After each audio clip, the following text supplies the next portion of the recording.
Welcome back to the MinMax challenge, the challenge that has gotten so bad that I hold down the S button reflexively while playing other video games. In the last episode we entered Star of the City, which means that now we have 4 new receptions to take care of. So you know what that means, it's time to get shooting. I get a bunch of books, mainly with the best combat pages ever, and then I build the firing squad. So while the firing squad is just gonna take care of Angela really quick in the background, let me go over some of the admin pages that the assault has. First, an addendum to clean. It has a +2 emotion coin bias, so I'm never gonna see clean, which is unfortunate, because it combines really well with Myong's Chained Wrath. But oh well, there are other ways to get power, we can manage. Recharge has the +0 bias, so it's always gonna be recharge that's gonna appear at our second tier 2 page. Eternal Rest has a +1 bias. This means that Eternal Rest is off the table. Lament is on the table though. And that one has some pretty good combos. For example, the Bayard Office just gets 2 to 3 strength every scene with Lament, so it's pretty good. Coffin is gonna break this fight in half eventually. Coffin is like good, because seeding speed die is just a good effect that you can have. But realistically, you'd either pick Music or Dark Flame, depending on the situation, just because those 2 pages are just so incredibly powerful. From this realization, I also get all the Freischütz cards. And yes, that's how you pronounce it, it's pronounced der Freischütz, in the correct version of German at least. The 7th bullet is just more smoke stonks. You can negate the downside by using something like Smoke Pipe on the 7th page. I think. I don't know, normal people usually just pick Eternal Rest over the 7th bullet. Dark Flame is a notoriously busted page that can snap the game in 2. I'm like this close to consider banning Dark Flame, but also it's just a really fun page. Like, it doesn't feel like you're cheating in comparison to something like Spring's Genesis or Claws of Savagery. And by that tangent, I mean, for the love of God, I'm already not using PT, so just let me have one good thing in my life. Oh yeah, and we get ego pages. Assault kind of has like one of the best ego page loadouts in the entire game. You have Regret, which deals like 1,000,000 stagger damage. You have Grinder MK for slash support. Harmony, which is like not very good in this challenge because recycled. Fuck this guy in particular. And Magic Bullet for pierce support and mass attack spam. This floor kind of has every offensive die covered. This means that you always have something available to hit your enemy's Dark Flame powered weakness. S tier floor, what can I say? More realizations. Odds one is a bit more troublesome. Starting right off with the first turn, Angela just rolls way too high for me to do anything about. So I pray that my fall guy eats up all the damage and then dies to get everybody boosted up. In this realization, the rules arbitrarily change. For one, I can just use Kisunai here for free because you get a heal at the beginning of the fight for some reason. And instead of living at 1 HP, the boss will now always die. This will prevent me from getting off all my econ cards for free. The start of the fight is pretty slow. Angela is too beefy to kill her, and I need to get all my emotion levels up so I can start, actually rolling her. The firing squad, by the way, is just pretty good for bosses. I can stack lots of debuffs, which tend to hold down the boss. I can also get some cheeky staggers in if need be. I replaced one of them, however, with Kim, because, gotta make use of the axe. Their deck basically is all the same, just 2 of each page you see, with the exception of Bayonet Combat, which is only in once. Also, they all run bottom deal, so they, brick less. I did actually fight the Gyeong office in Urban Nightmare. I just kind of didn't feel like showing it because the parts already went too long, and the fight wasn't very exciting anyway.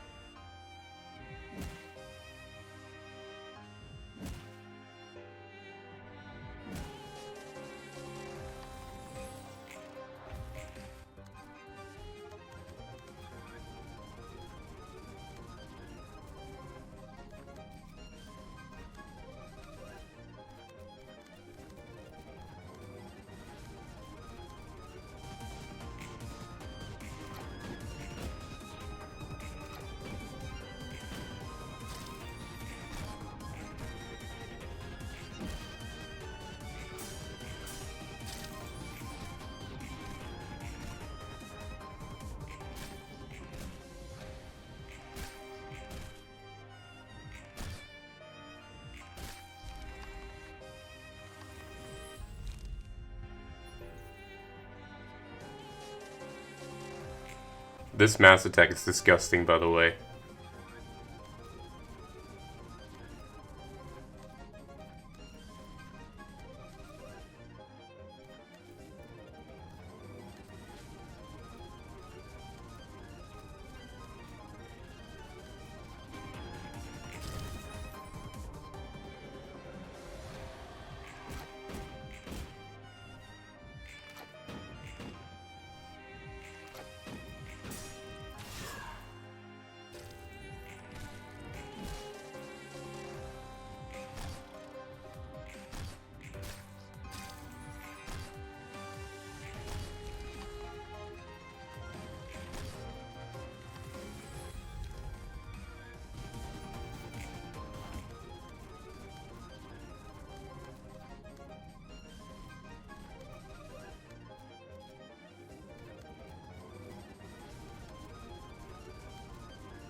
It kind of feels like a coin toss if the minions live or die in a realization whenever Angela dies.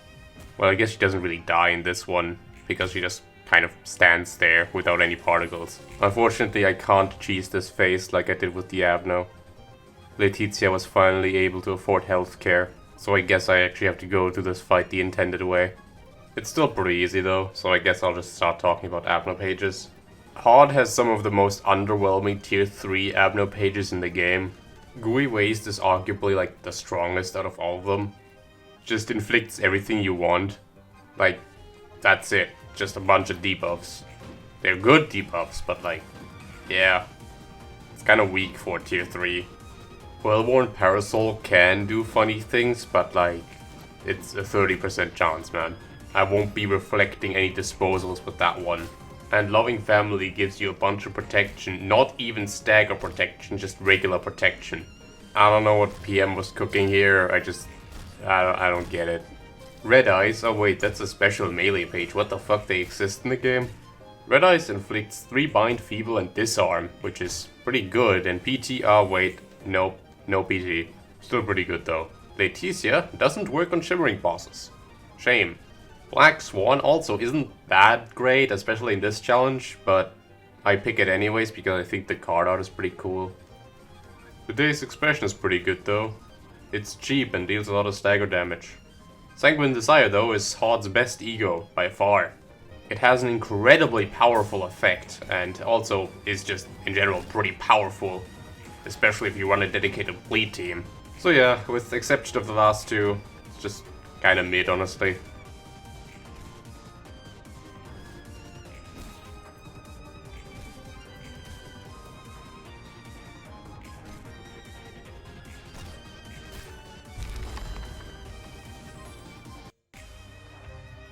Spider-Butt's phase is pretty straightforward. In this one, I can use the firing squad to get off some cheeky staggers, and I don't have to worry about the counter die at all because I'm ranged. Downside, counter die are just like not affected by paralysis for some reason. Like, you have to imagine counter die being on their own separate combat page, kind of, but also like it's not combat page enough for paralysis to take effect. But it's still a combat page because it can trigger the emotion level 5 page draw requirement of playing 2 pages. So if you play 1 page that has a counter die and the counter die activates, you actually draw 2 pages because of that. Don't ask me how that works. It's just PM spaghetti magic.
So this is the scary phase. Especially when you go in with low light like I did, and you just have to like take a moment to ponder your life decisions. So the bleed piling up, not sanguine desire, and the constant pressure exerted by stagger damage is pretty bad. I just have to reroute damage as much as I can to maximize my damage on the shoes. Once the shoes are gone, the firing squad can just start piling on debuffs and then I win.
Shylock just does whatever Shylock does, so, you know, nothing too interesting.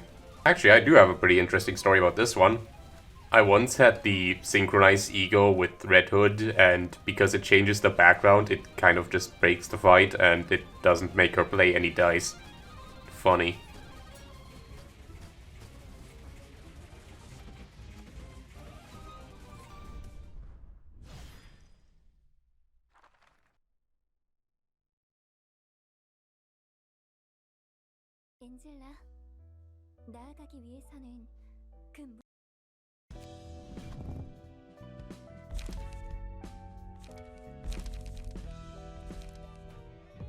Alright, I tire of Angela's bullshit. It's time to make some actual progress in SOTC.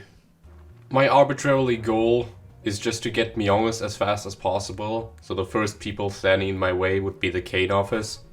First things first, Martina needs to go, so obviously I go after Bada first. I want to get Bada staggered as fast as possible, so I have a free turn just clobbering Miranda to death.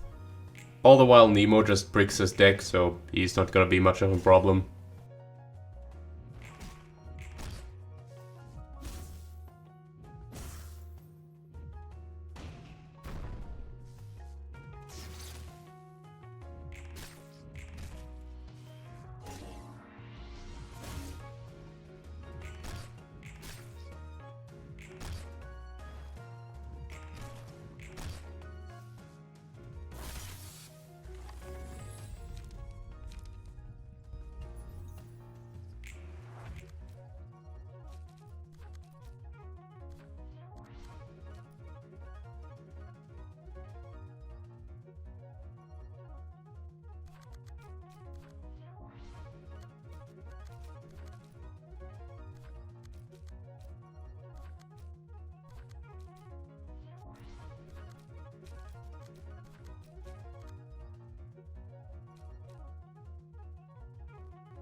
The idea on this turn was to kill off Martini first, and then just like cheese Bada with a bunch of ranged pages.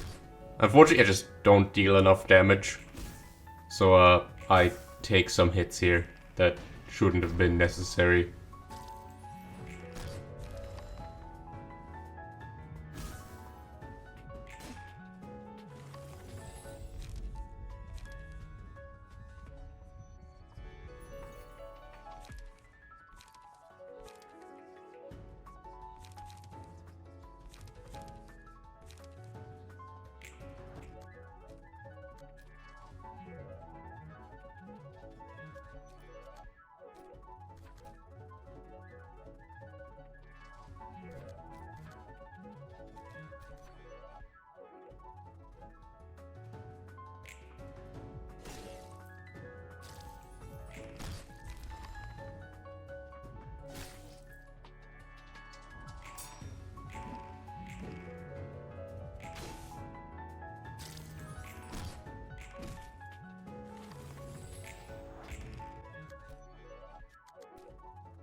Rest in piss, oh my god.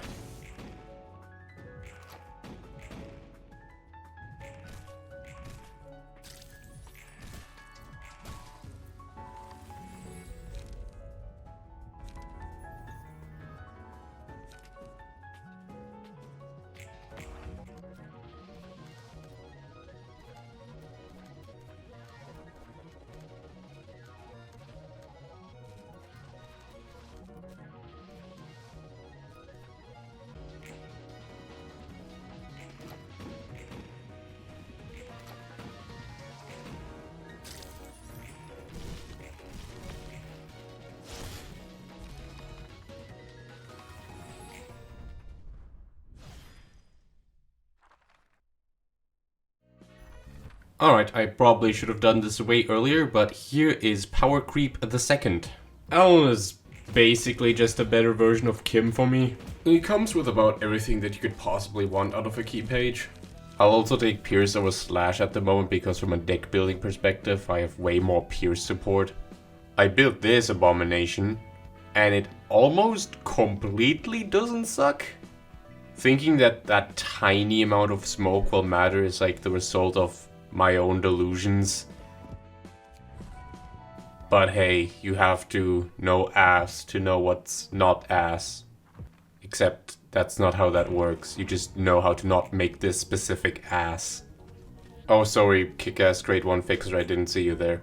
Let's test out Alan's page in a 1v1 against this guy.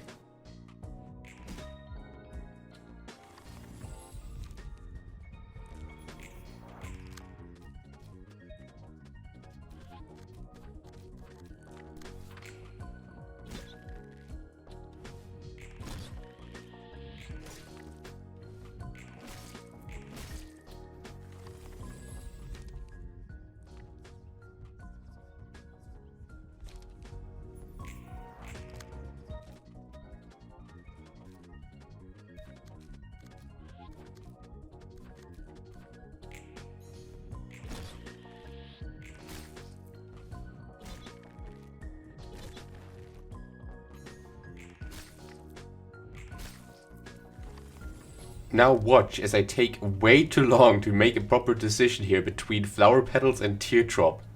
The correct option here is Teardrop, by the way, but for some benign reason I pick Flower Petals anyway.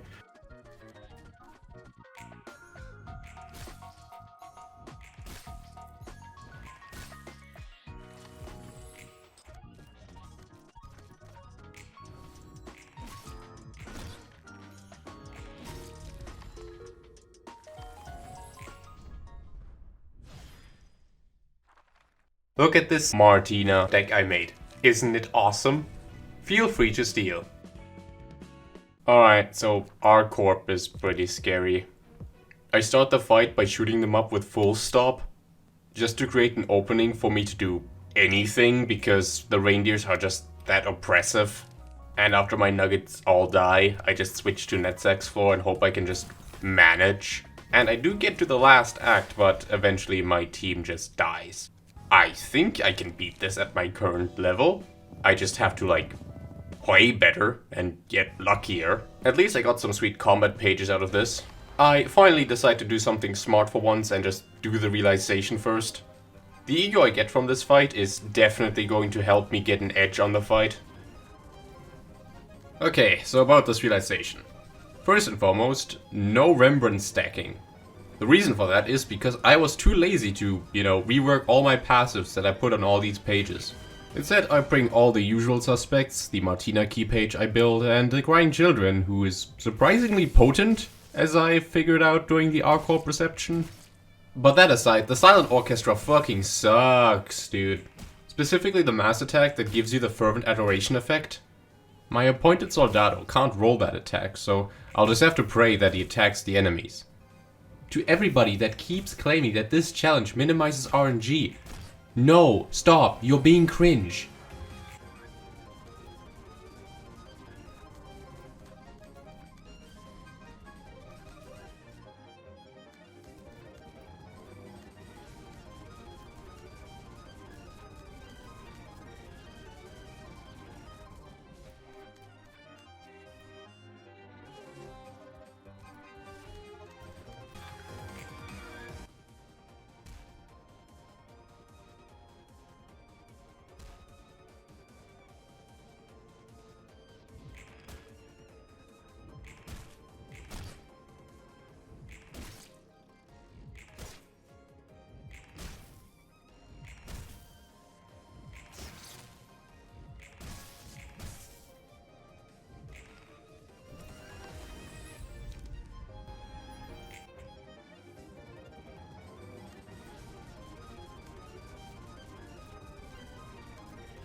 So this phase is usually like not existent, but damn, brother got hands.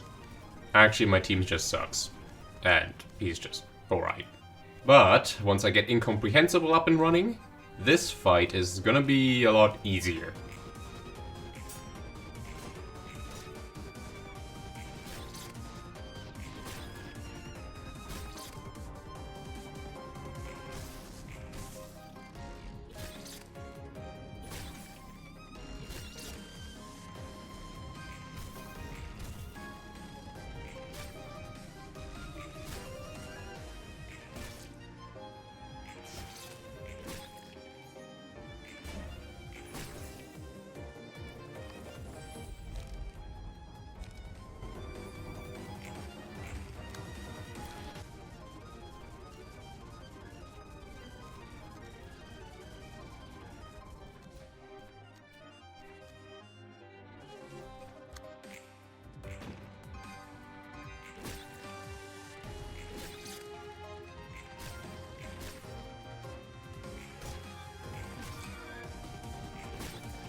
I'm gonna be honest with you, I think this is the first time I get to see the mass attack in this phase.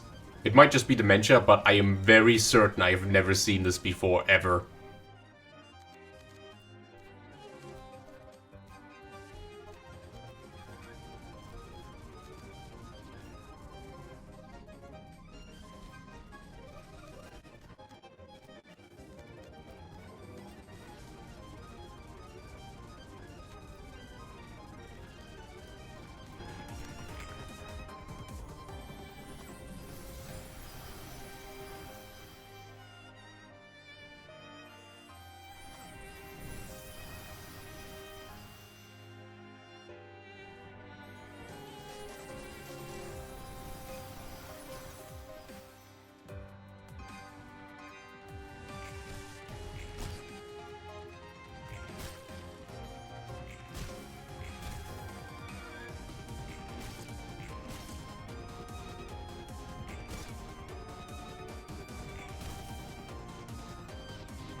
Alright, the final phase. Not that difficult, but I really didn't want to fail here, so I just take my time with the turns.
Okay, let's talk about the Abno pages. Ever repeating performance is a +3. We're never seeing this, ever. Fervent adoration is usually just bottom tier worthless. But oh my god, is it incredibly funny to see enemies beat the shit out of each other with max rolls. So yeah, it has a reason to exist actually. Like, it's not horrible. Also, it doesn't have a setup turn, so, you know, I get the effects right away. Can definitely save my ass in some situations. The finale is like good-ish. It's really potent when you're just fighting goobers. Like, the light drain really just like grinds a halt to like enemy momentum. And you can do some funny shenanigans, like setting it up at the end of an act and then it'll activate at the very beginning of the next act. Obviously, in vanilla play, these pages are utterly F tier because look who they're competing with. But real people don't use Spring's Genesis. Winners don't do pedals, I guess. I'm gonna just blitz through the ego here really quick because the only two that really matters are Fragment of Somewhere and Faint Aroma. Very Pierce Die heavy, and we just happen to have a very Pierce Die orientated person on our team. Fragments from Nowhere's effect is very strong and it also just deals like 1,000,000 stagger damage. And Faint Aroma is like just a mass individual that's pretty good. The Capo also has a point to exist because, you know, debuffing enemies is pretty good, but it costs 6, so it makes it a lot less versatile. And the other two are just kinda mid, honestly. And with that, we've realized all the Asiyah floors. I think this is enough for one video. So I'll see you next time when we're just kidding, we're fighting the Leo one. I just want to cheese this in here because I just want to start the next video with R Corp. Honestly, I didn't really know what to expect from Leo. And in hindsight, they're more difficult than like all of the bosses in this chapter. They exert a vast amount of damage and then just add another layer of damage with burn that I can't really deal with. And remember, these are the easy guys.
Anyway, thank you so much for watching this episode of the MinMax challenge.